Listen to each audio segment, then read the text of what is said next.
beginning of the whole photography thing was, back then I met a few people who were studying media studies, and I got no qualifications or anything really, just 4 grade C's at GCSE, that was it, and went and did a BTEC because I didn't have enough qualifications for university in media studies.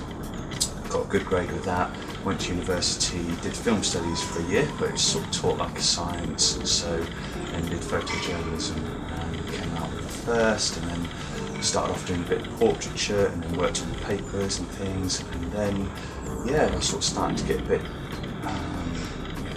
noticed, but also a bit into shooting various model portfolios and some hair work, even a little bit of hair work back then. And then I sort of got in touch with Andrew O'Toole, he was working in Melbourne, and we met up, and I used to travel down from Sheffield, where I was living at the time, and help and assist on his shoots, and then worked with Andrew for about 4 years, and he introduced me to Julie Bellinger-Gibb, and then from that she was giving me a few shoots and things, and it all sort of built up from there. I was saying to Ray, yourself earlier, that I went to Arles, that was in early July this year. It's a photography festival, sort of just seems to be the biggest one that everybody arrives from all around the world, and there's a photographer there called Sergio Loren, and I feel like I saw one of the greatest pictures I've ever seen in my life, just 2 children playing on a wooden pole, sort of post that was their father. He was a fisherman, and you could see his foot in the bottom left-hand corner, and they were just playing so beautifully and just naturally, and it was black and white, it was stunning, and the girl sort of bent over backwards on the bar, and he was hanging by his feet, the little kid. Oh wow. Just really, it was stunning, it was stunning. So things like that really sort of inspire me.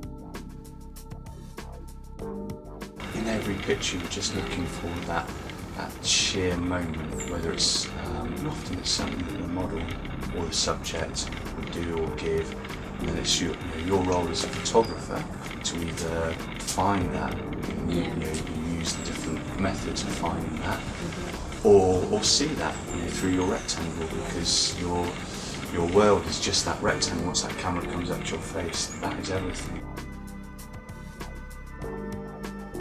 When I first came to London properly, about 3.5, 4 years ago, I moved down here. I was doing a lot of personal work, which helped me get more into the hair and beauty world as well. And some of those images, I was working in a studio in Hackney Wick, so by its very nature, it was really raw, it was immediate, and you were in sort of quite tricky, places to work sometimes.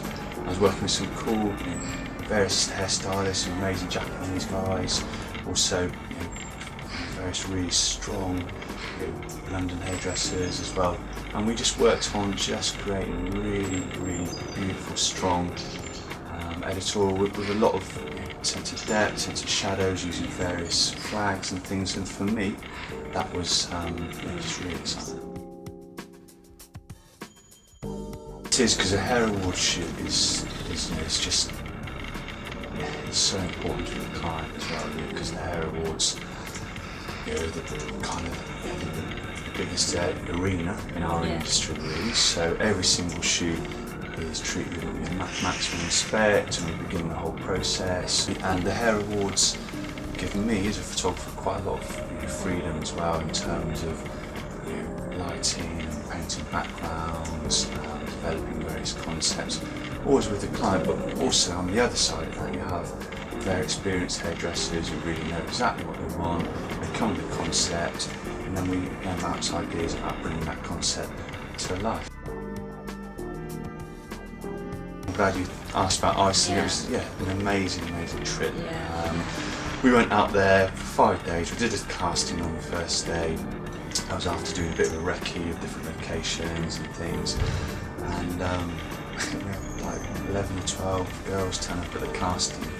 It's a 3-hour casting. We were all a little bit anxious as because we needed 3 girls, and the 3 that we got were just unbelievable. They were great, and we deliberately wanted to shoot, Icelandic, indigenous girls, for those slightly sexy features, but also being able to weather the cold. We're on a cliff face, and I was shooting the model, and the wind was coming in, and we're holding the video guy up as well and things.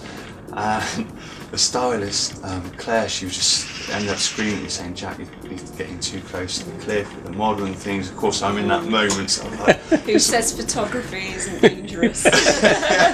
It was wild with the wind, Yeah. because as you see, because of her hair and things were hitting the pictures. So after that, we got up on the bus, put the model in a sleeping bag to warm her up, because she just blessed it, just turned blue and things, and we were all like balaclavaed up and gloves. So we're going back to base, and I just saw like these wild horses, and it eventually got closer and closer. So I said to the driver, "Can you stop?" And I went out there on my own with the camera, just to see how close I could get.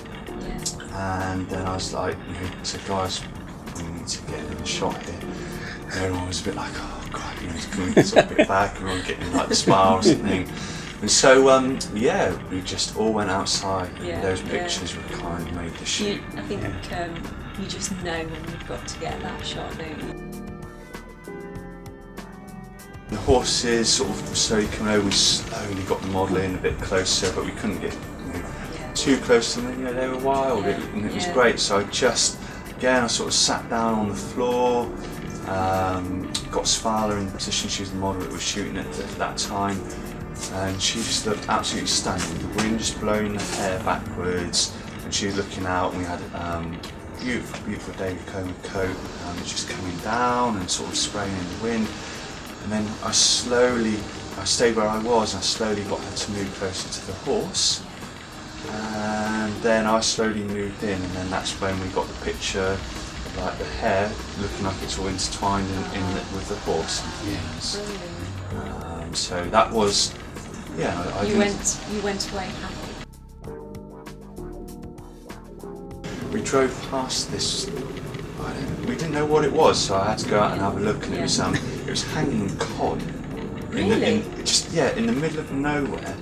And bearing in mind, nowhere in Iceland is signposted, so we were just driving for hours. And it was a wow, and it was like a field of these things hanging must have been about 10, 12 foot high. And it started snowing, so we had this dripping on us as well, so I was there smelling. But she got under, and it was an amazing picture, and she was just working with it, everyone was, but it's like a field of this hanging stuff, and no one knows what it is, because it's really just weird and abstract. Crazy. I think, and I'm working on that kind of now, really. I'm moving house, I'm looking at getting a studio as well, somewhere that I can just do some personal work. I've been making canvases and backdrops. But I'm already working on ideas for 2014, because each year you just need to really change things up. This year's been a bit of a departure for me from my backgrounds and canvases, which was really quite strong and potent in a lot of my earlier work. So me and a couple of people that I work very closely with, we're working on various ideas for next year, about the backgrounds, about the lighting, changing things around, developing ideas already, really, because I just think that you have to keep moving, and that's the exciting thing for me.